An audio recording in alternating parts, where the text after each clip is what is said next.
应该认识到胜率渺茫。是不是更有趣？很简单。风之领域。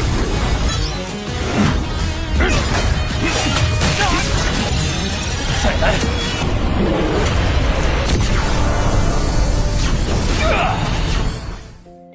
Halo semuanya, selamat datang di Ruang Sinema. Bagaimana kabar kalian semua? Semoga selalu sehat dan baik-baik saja. Sesuai jadwal, jadi pada hari ini kita akan kembali melanjutkan series Donghua Penakluk Bintang season ketiga episode terbaru, yang mana ini adalah episode yang ke-124. Namun sebelum kita mulai, lebih baik kita lihat lagi apa saja yang telah terjadi pada episode sebelumnya. Di minggu kemarin, Lao Feng telah menjalin kesepakatan untuk menjual harta-harta yang dirinya dapatkan di dunia dalam dunia melalui perantara dari Bank Alam Semesta. Dan begini Lao Feng bisa menjadi sangat tenang karena tidak ada satupun orang yang berani kepada Bank Alam Semesta. Berkat penjualan itu, Lao Feng pun mendapatkan uang yang sangat banyak. Kekayaannya pun menyamai para penguasa sektor. Selain itu, berkat ini semua juga, Lao Feng telah mendapatkan 2 kartu undangan. Ia pun memilih untuk pergi ke Battle Egg Colosseum. Siapa yang menyangka kalau di sana mereka bisa melihat Agu bertarung. Dalam pertarungan itu, Agu berhasil melakukan penerobosan pada level alam semesta. Alasan Agu melakukan semua ini tentu tidak bukan adalah untuk membantu Lao Feng melindungi bumi. Tidak lama kemudian, Lao Feng dan yang lainnya akhirnya tiba di bumi. Akan tetapi mereka tak bisa beristirahat terlalu lama, sebab keluarga Nolan San mempercepat penerbangan mereka. Babata juga sudah melakukan penyelidikan dan mengetahui siapa saja yang telah dikirim ke bumi. Sedangkan Dewan dan juga Baikolo menenangkan Nolan San kalau mereka itu akan segera tiba di bumi. Akan tetapi mereka takut kalau bumi melaporkan hal ini kepada Gunung Naga Hitam. Nolan San menenangkan mereka karena dia memiliki backingan kuat, yang tentu saja itu adalah Brolin. Dia bisa menjamin kalau kematian Lao Feng akan membuat Brolin sangat senang. Nah, sekarang kita akan melanjutkan episode terbarunya. Sebenarnya, Lao Feng sudah mengirim permintaan perlindungan dari pihak kekaisaran kalau mereka sedang melakukan pemeriksaan pada kepemilikan bumi. Jadi, permohonan perlindungan tidak dapat diterima dalam beberapa waktu ini. Lao Feng sangat kesal karena bumi sudah susah payah dirinya beli. Akan tetapi, pihak kekaisaran tidak dapat berbuat apa-apa. Dan begini maka bisa dipastikan kalau Lao Feng dan lainnya sudah kehilangan ketergantungan besar mereka kepada kekaisaran Gunung Naga Hitam. Mereka pun yakin kalau ini pasti adalah ulah Brolin karena bagaimanapun ia adalah anggota keluarga kerajaan. Hao meminta untuk tidak terlalu lama memikirkan hal itu, karena prioritas utama mereka sekarang adalah melindungi bumi. Sebelumnya Mingyu sudah memberikan mereka 5 planet kehidupan. Andai saja bumi memang dalam kesulitan, maka mau tidak mau umat manusia akan melakukan migrasi antar bintang. Akan tetapi Babata menyarankan Lao Feng untuk membeli budak level alam semesta tingkat 9. Namun Agu takut kalau di saat mereka naik ke level Tuan Domain, maka chip pengendali dapat dan mudah budak itu hancurkan. Karena waktu mereka tidak banyak lagi, Lao Feng pun menyarankan untuk berlatih bersama demi bisa mengalahkan orang-orang kuat itu. Lao Feng meminta Babata untuk mencatat data pertarungan mereka, termasuk juga dengan Baikalo dan juga Daewon. Dari Killing Feed terlihat kalau data milik Baikalo sedang bertarung dengan Lao Feng dan yang lainnya. Meskipun ini hanyalah gambaran kecil dari kekuatan Baikalo, namun Lao Feng dan lainnya sama sekali tidak berkutik di hadapannya. Dalam pertarungan itu mereka terus saja gagal mengalahkan Baikalo maupun Daewon. Walaupun hasilnya tetap sama, namun Lao Feng dan kelompoknya itu tidak ada niatan untuk menyerah. Karena bagaimanapun bumi hanya mengandalkan mereka saja. Jika mereka menyerah, maka tentu bumi akan jatuh ke tangan keluarga Nolan San. Lao Feng meminta untuk membuat variasi serangan.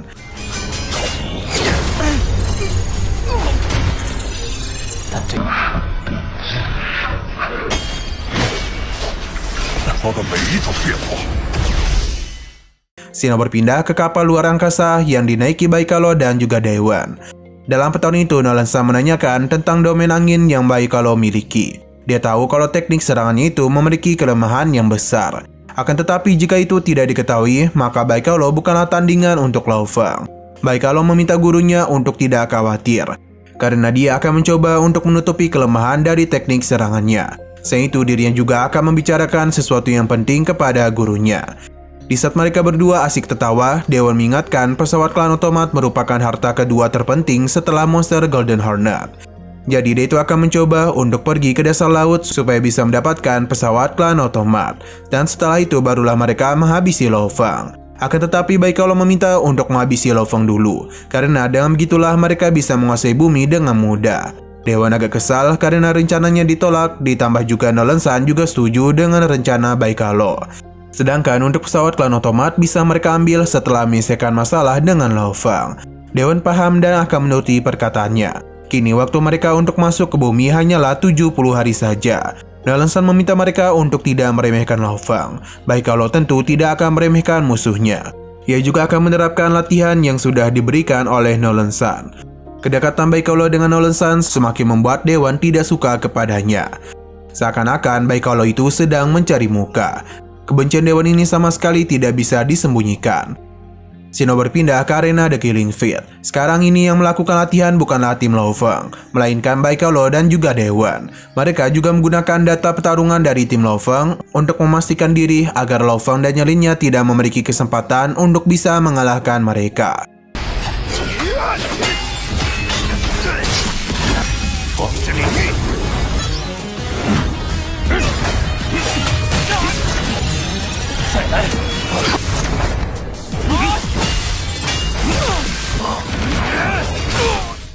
Hasil yang diraih oleh Baikalo dan Dewan berbanding terbalik dengan tim Lo Feng, karena mereka itu belum pernah menang sekalipun. Sampai padanya setelah 198 kali pertarungan, mereka baru berhasil menang 1 kali. Itu pun jika hanya bertarung dengan Dewan. Sedangkan untuk pertarungan mengalahkan Baikalo, tidak ada satupun kemenangan yang mereka raih. Satu kemenangan itu membuat tim Lo Feng senang karena setelah mengalami ratusan pertarungan, mereka sudah mulai terbiasa dengan gaya pertarungan Dewan maupun Baikalo. Berkat pengalaman ini jugalah ratusan kekalahan mereka mulai membuahkan hasil yang mana secara perlahan tim Lo Feng sudah mendapatkan kemenangan. Akan tetapi mereka harus ingat kalau kemenangan itu hanya mereka raih di pertarungan melawan Dewan. Sedangkan untuk Baikalo, mereka terus mengalami kekalahan. Ini sangat wajar karena perbedaan level di antara mereka sangatlah jauh. Jika Dewan dan juga Baikalo bertarung bersama, maka sudah dipastikan kalau mereka ini tidak akan memiliki kesempatan untuk menang. Setelah semua latihan itu, Lo Feng dan nyalinya mulai keluar dari arena. Hasil 0 kemenangan terpampang jelas di hadapan mereka. Setelah mengumpulkan data pertarungan itu, Lo Feng harus memikirkan cara lain. Kini dia pun tiba di sisi gelap bulan. Dia pun mengeluarkan monster Golden Hornet untuk diberi makan. Karena bagaimanapun Lo Feng harus menjadi lebih kuat dengan mengandalkan tubuh Golden Hornet. Selain itu, tingkat kendali atas tubuhnya sudah mulai meningkat. Ini ditunjukkan dan 2 tubuh yang bisa Lo Feng keluarkan secara bersamaan. Kini Lo Feng juga bisa berlatih menggunakan 2 tubuh sekaligus. Nah, perlu diingat juga kalau inti asli sekarang berada di tubuh Golden Hornet. Berhubung ini juga adalah inti kehidupan dari Lo Feng, maka dia dapat mentransfernya secara bebas antara 2 tubuh. Selain itu, inti kehidupan ini bisa dirinya sembunyikan di tempat lain. Selama inti kehidupan baik-baik saja, maka sekalipun tubuh Lo Feng hancur berkeping-keping, namun dia itu bisa dengan mudah melakukan regenerasi. Babata merasa kalau rencana Lo Feng benar-benar berbahaya, jadi dia meminta untuk tidak melakukan hal itu. Apalagi perbedaan kekuatan di antara mereka terlampau sangat jauh.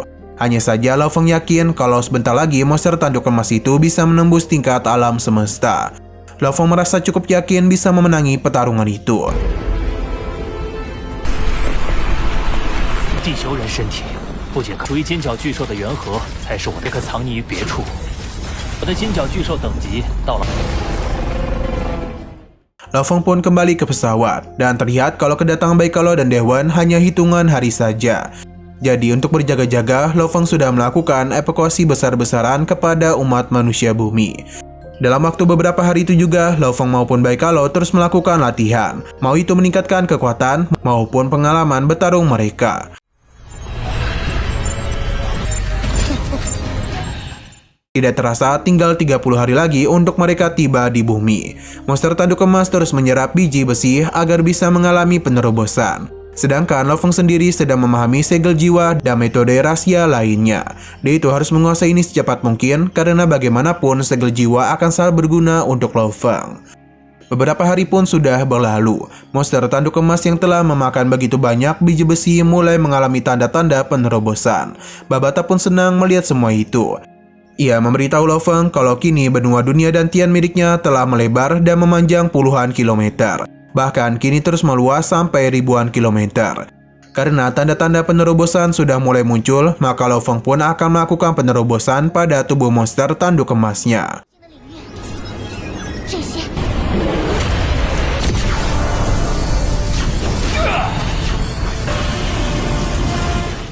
Penerobosan yang dilakukan oleh monster tanduk emas benar-benar berbeda. 9 bintang di inti dari jiwanya mulai hancur berkeping-keping, yang mana itu sedang berevolusi menjadi galaksi spiral. Dan begini maka sudah jelas kalau monster tanduk emas telah resmi memasuki level alam semesta. Kita pun diperlihatkan dengan inti jiwa baru milik Lo Feng dan juga monster tanduk emas. Meskipun baru masuk ke level alam semesta tingkat 1, namun kekuatan yang dimiliki oleh monster tanduk emas tidaklah sembarangan, karena dia itu jauh lebih kuat dibandingkan dengan para petualang di level yang sama. Setelah Lo Feng berhasil naik ke level alam semesta, mereka akhirnya mendapatkan satu kemenangan dari Baikalo. Akan tetapi mereka masih belum menang ketika menghadapi Baikalo dan juga Daewon. Jika ini adalah pertarungan langsung, maka sudah jelas Lo Feng dan yang lainnya sudah lama mati. Lo Feng berpikir kalau satu-satunya cara untuk menghindari pertarungan dengan dua orang bersamaan adalah dengan cara menyerang melalui jarak jauh, atau menciptakan begitu banyak lingkup agar bisa memisahkan Baikalo dan Daewon. Pada harinya, Lo Feng pun mendapatkan satu ide. Kembali ke The Killing Fields, yang mana Lo Feng dan yang lainnya memasuki tempat itu. Namun di tengah perjalanan mereka pun bertemu dengan sosok yang sejak tadi mereka lawan, yakni adalah Baikalo. Secara tidak sengaja mereka pun berpapasan di jalan. Baikalo maupun Lo Feng berhenti di sana. Meskipun ini adalah pertemuan pertama mereka, namun Baikalo sudah mengalami begitu banyak pertarungan virtual dengannya. Baikalo berhasil mendapatkan 207 kemenangan dan 0 kekalahan. Alih-alih takut, Lo Feng justru memberitahu kalau mereka juga melakukan pertarungan virtual dengannya, yakni 576 kekalahan. Namun mereka itu berhasil mendapatkan satu kemenangan. Padahal itu, Baikalo seketika saja tersenyum, karena dia tahu peluang Lo Feng untuk menang darinya sangatlah kecil. Ia pun meminta untuk menyerah saja, akan tetapi Lo Feng tidak mau melakukannya. Ia pun merasa kalau Baikalo sedang takut kepada mereka. 我们也挑战207圣灵，应该认识到胜率渺茫，是不是更有趣？不，很简单。 Dia pun memuji keberanian yang Lo Feng miliki. Namun ini tidak sebanding dengan kekuatannya. Hal itu hanya akan membuat Lo Feng mati dengan cepat. Lo Feng tahu betul kalau Baikalo berasal dari klan yang memuja orang kuat, yakni klan pedang. Jadi alasan Baikalo mengikuti Nolan San hanyalah sifat alami saja. Ia merasa kalau Baikalo tidak akan mau menerima perintah untuk menyerang planet milik orang lain. Perkataan Lo Feng barusan semakin membuat Baikalo menjadi bersemangat, karena Lo Feng itu sama sekali tidak takut dengan perbedaan kekuatan di antara mereka. Dia meminta Lo Feng untuk menunggu, karena tidak lama lagi mereka akan menduduki bumi dan para penduduknya akan membayar apa yang telah Lo Feng lakukan. 就能到达你这儿，强硬立场不出大。 Kembali ke bumi, yang mana saat ini Lo Feng sedang bersama-sama dengan kedua putranya. Tidak lama kemudian Hong dan juga Lei Shen datang kemari. Babata memberitahu mereka kalau pesawat luar angkasa keluarga Nolan San akan tiba sekitar 3 jam 49 menit lagi. Susin yang mengetahui hal itu segera membawa kedua anak mereka. Aping dan Ahai hanya diberitahu kalau ayah mereka sedang melakukan perjalanan panjang. Keluarga Lo Feng sepertinya juga akan diungsikan. Sebagai seorang istri, Susin tidak ingin menunjukkan kekhawatirannya, karena dia yakin kalau suaminya pasti kembali dengan selamat untuk terus melindungi mereka dan juga bumi. Setelah melakukan perpisahan, mereka pun memulai perjalanan untuk mencegah pesawat keluarga Nolan San memasuki atmosfer bumi.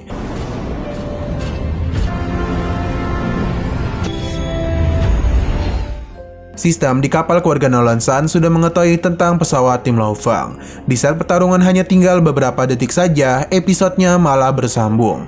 Dan kita harus menunggu ini sampai minggu depan. Nah, sebelum kita akhiri, seperti biasa kita akan melihat preview bagian selanjutnya, yang mana pertarungan super epic akan tersaji antara tim Lo Feng menghadapi Baikalo dan juga Daewon. Terlihat dan jelas kalau mereka akan mencoba taktik untuk memisahkan Daewon dan juga Baikalo, karena jika mereka sampai bertarung bersama-sama, maka sudah dipastikan tim Lo Feng akan kalah dalam sekejap mata. Selain itu, peran besar dari Miriam Laser akan sangat berpengaruh dalam pertarungan kali ini. Sepertinya angin mulai berpihak ke arah tim Lo Feng, karena dia itu mendapatkan kesempatan untuk menggunakan tubuh monster tanduk emasnya. Pertarungan pun terjadi antara monster tanduk emas dengan Baikalo. Hanya saja di sini kita diperlihatkan dengan sosok misterius dan juga kejanggalan ketika Baikalo bersiap untuk menghabisi Lo Feng. Oke, sekian dulu pada video kali ini. Untuk video selanjutnya akan segera hadir. Jadi bagi kalian yang ingin mengikuti series ini, langsung saja klik subscribe dan aktifkan loncengnya. Terima kasih yang sudah menonton video sampai habis.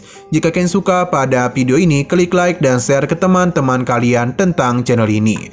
Dan ditunggu aja kelanjutannya. Oke, sampai jumpa di video selanjutnya.